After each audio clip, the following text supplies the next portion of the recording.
Justice Court, hands-on course in magical learning. And today, our video that you're watching right now is on chaos magic. Sorry about that. What is chaos magic, my friend? Have you ever heard of it? People say, don't dabble in chaos magic, don't do that. Well, I'm here to tell you what chaos magic is. I'm here to tell you what I'm actually a chaos magician. I'm going to explain why. But first, let's always go to our good friend Wikipedia. Chaos magic, also spelled chaos magic, is a contemporary magical practice. It was initially developed in England in the 1970s, drawing heavily from the philosophy of artist and occultist Austin Omar Spare. Sometimes referred to as success magic or result-based magic, chaos magic claims to emphasize that the attainment of specific results over symbolic, ritualistic, theological, or otherwise ornamental aspect of their occult traditions. Basically, chaos magic is the type of magic that you use when you come from an occult study. So basically, you get into magic, you study occult stuff, you learn different, traditions, different religions, different rituals, different stuff to work with. You learn about the moon phases and when to do spells, when not to do spells, when the best time to do spells, etc., etc. So now with chaos magic comes, what if you don't have fucking time to set up an altar? What if you don't have time to set up all these crazy rituals and get dressed up and set an hour of time away? With chaos magic, you can kind of set the magic up really fast. Now there's a form of chaos magic that is high magic, which is more of meditating, that you can meditate for 5 minutes. Visualize you in your ritual space doing the ritual in 5 minutes. Come out of that meditation and it's the same as actually doing the ritual for an hour. It's the same energy. So what chaos magic really is that it's basically magic on the fly. It's when you get to a point to go past the superstitions, go past the fears. You've done enough experimentation to see what will work, what won't work, etc., etc. It's not based off of superstitions, it's based off your observation. So through chaos magic, you're allowed to kind of walk through the different realms of ritual, tradition, religions, and kind of merge them together to make your own unique form of magic. Now, the major thing of chaos magic is simply the creation of sigil magic, which is writing out your intention, crossing out the like letters, saving what letters are left and making a symbol out of those remaining letters to have you a sigil. Sigil magic is a form of chaos magic. It's really quick magic. Also, what aids in chaos magic is also the creation of entities through sigil magic and servitors, which are also like familiars, like the witch's familiar.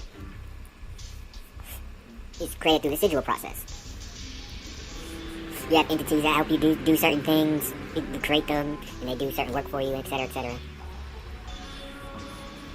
There's a book that I had. I don't know the people who wrote it, but I know that when I read the introduction, they were from Ohio.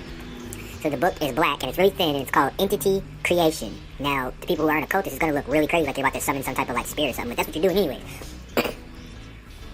But it has red writing, and it says Entity Creation, and it's like a spirit, and it's a sigil in the ground, and the spirit's coming out of the sigil. So, Entity Creation. But yeah, chaos magic is just more for person on the fly. There's something that I learned in magic. It was is it ginger? Oh, ginger and mint to make it quick. So if you ever want a fast manifestation, like let's say for instance your car broke down and it's like in the middle of nowhere and you need AAA to get there, and they're like, well, we can't estimate when we'll get there, but we'll get there eventually. So or they'll give you like 3 hours or an hour time. You don't want to wait that long, so you just get like some ginger and some mint, or some ginger incense or some mint incense, and light them and just say the chant ginger and mint. Makes it quick. It's just a simple little quick spell. But that's basically what chaos magic is. There are people that really dabble in chaos magic. Phil Hine has a book specifically on chaos magic, and it goes into servitor creation, and that's what led me into going into more of entity creation, because he only had a little bit on how to create servitors, so I got more into entity creation. So yeah, Phil Hine is somebody that you can get into. Peter J. Carroll and Ray Sherwin are some people that are pretty good with the chaos magic. Peter Carroll was more of like into the magic theory of chaos magic, and it's basically how like belief is a very strong power. Like a person that like faith is nothing more than a form of gnosis. It's a form of just it's not blind knowing. Like blind knowing is when people want facts or a logical explanation of how something may have occurred, whereas faith is more of like an inner knowing and an inner understanding of how things occurred.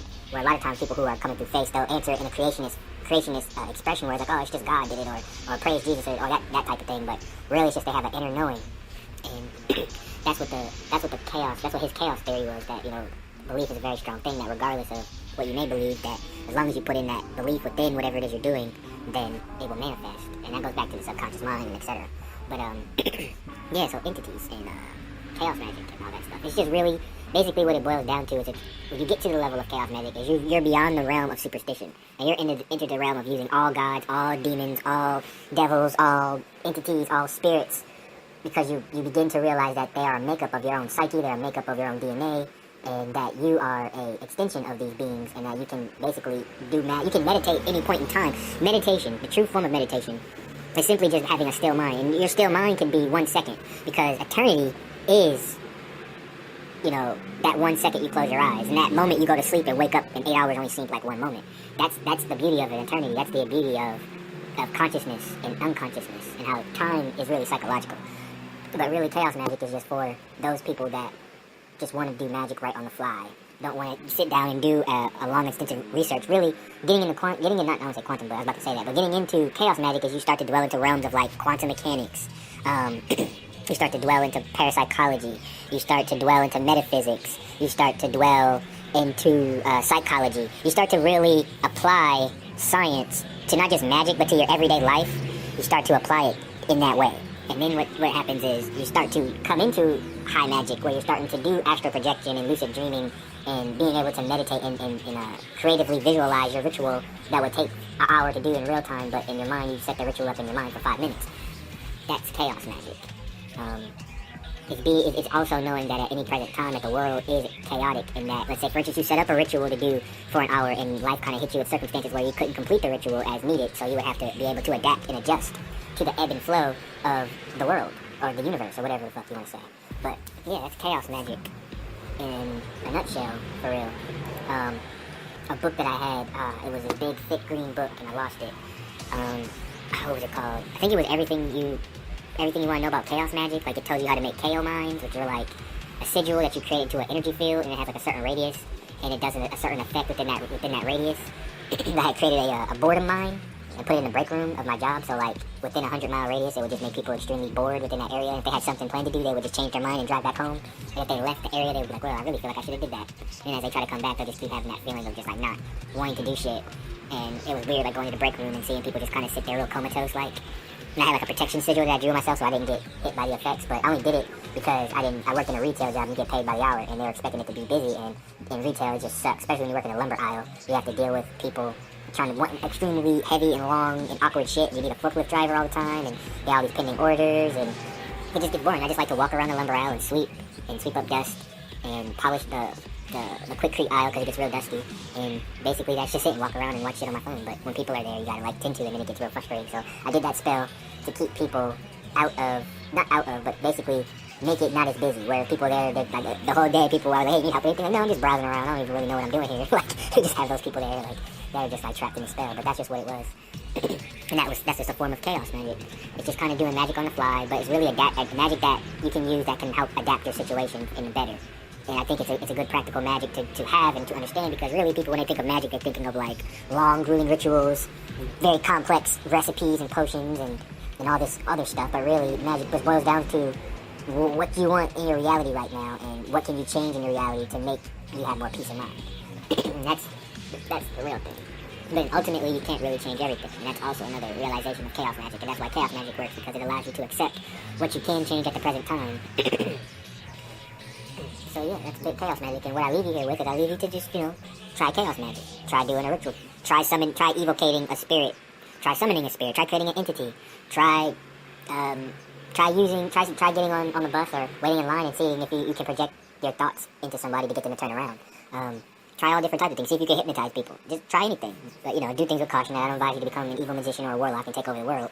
But try things out. See what happens. Try your magic. You never know. You'd be surprised at what you can do. At what type of powers you've been letting lie dormant. Some reading is look for Phil Hine, Condensed Chaos. That's some interesting reading. And anything Robert Anton Wilson. Read anything Robert Anton Wilson. And that's been a little bit on chaos magic. And I hope you guys get out there and put on wizard hats. Like and subscribe. Or drink coffee.